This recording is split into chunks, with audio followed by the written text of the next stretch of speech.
सबसे पहली घटना रामपाल की, हमारा उसमें कोई रोल नहीं, क्योंकि हमने 26 अक्टूबर को सरकार बनाई, शपथ ली, और नवंबर के पहले सप्ताह में कोर्ट ने डिसीजन दिया कि रामपाल को कोर्ट के हवाले करो।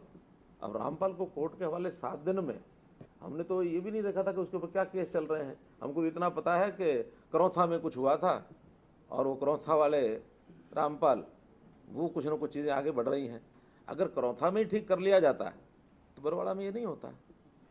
तो अल्टीमेटली फिर भी हमने बहुत हमारी सारे एडमिनिस्ट्रेशन ने सूझबूझ के साथ बिना गोली चलाए हुए 15,000 लोगों के बीच में घिरे हुए रामपाल को और कोर्ट के हवाले किया। लग गए हमें 8 दिन। हमको उसमें 7 दिन की एक डेट भी लेनी पड़ी कोर्ट से कि हमें समय चाहिए, और बिना किसी एक भी गोली चलाए बिना।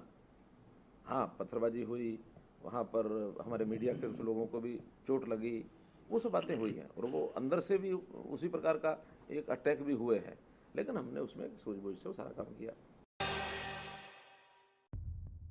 हरियाणा के हिसार के सेंट्रल जेल में जज DR चालिया ने रामपाल को सजा सुना दी गई। रामपाल सहित अन्य साथियों को आजीवन कारावास व 1-1 लाख रुपए जुर्माना की सजा सुनाई गई है, क्योंकि जज साहब ने दोषीगण को 11 तारीख को दोषी करार दे दिया था। आज सजा के लिए केस लगा हुआ था, तो हमने ये बहस करी कि इसमें किसी भी मरने वाले को चोट नहीं थी, यहाँ किसी प्रकार की उनकी कोई दुश्मनी नहीं थी, ना ही इनका कोई प्रीवियस हिस्ट्री कोई खराब है। ये धर्म कर्म का काम करते थे, और ये केस डेथ पेनल्टी का नहीं बढ़ता। तो इस बात से सहमत करते हुए जज साहब ने कह दिया, हाँ वाकई में ये डेथ पेनल्टी का केस नहीं है, कैपिटल पनिशमेंट जिसको कहते हैं। तो इसमें 343 IPC के तहत बंधक बना के रखने में 2 साल की कैद, 5-5 हज़ार रुपये जुर्माना टू ईच। 302 IPC में उम्र कैद 1 लाख रुपए जुर्माना टू ईच। एंड 120B में उम्र कैद एंड 1 लाख रुपए फाइन ईच। और all the sentence shall run concurrently, सभी सजाएं इकट्ठी चली। 302 क्योंकि मृत्यु हुई थी, उन्होंने ये होल्ड किया है कि हमारे बंधक बनाए जाने से इनकी मृत्यु हुई है।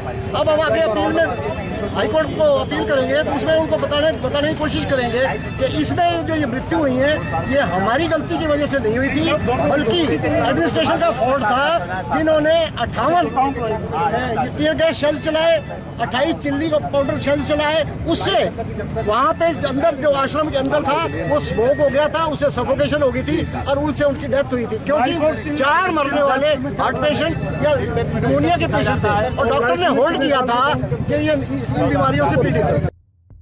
रामपाल के सीनियर एडवोकेट SP सिंह ने बताया कि अदालत ने अलग अलग धाराओं के तहत सभी 15 आरोपियों को आजीवन कारावास व 1-1 लाख रुपए जुर्माना की सजा सुनाई है। उन्होंने बताया कि इस मामले को लेकर वे हाईकोर्ट में अपील दायर करेंगे। SPN 9 न्यूज़ रूम से अनुज मिश्रा की रिपोर्ट। जब हिसार कोर्ट ने संत रामपाल जी महाराज पर दोष सिद्ध कर दिया है, तो सतलोक आश्रम बरवाला, सतलोक आश्रम दराना, सतलोक आश्रम कुरुक्षेत्र भिवानी, सतलोक आश्रम बैतूल आदि सब क्यों नहीं गिराए जा रहे, बल्कि नए आश्रम बना दिए गए। भारतीय जनता पार्टी की सरकार बुलडोजर चलाने में माहिर है ना, तो इन गुंडों के 5-5 आश्रम क्यों बनवा दिए? ना संत रामपाल जी महाराज का घर गिराया और ना सतलोक आश्रम बरवाला गिराया। और सतलोक आश्रम बरवाला और उनका घर और जो उनके सहयोगी उनका घर सब गिराएं, चलाएं बुलडोजर।